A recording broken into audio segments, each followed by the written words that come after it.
Oggi, 25 aprile 2019, dopo tanti anni sono ritornato a rivivere le atmosfere del San Bellino.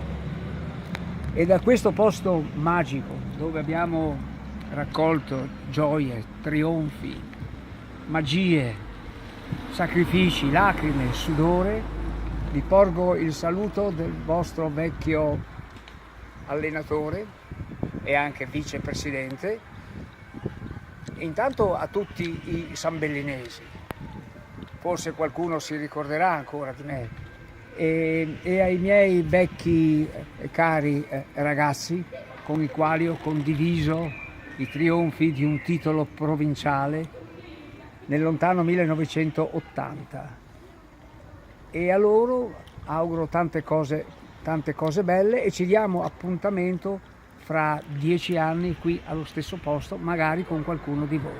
Ciao a tutti!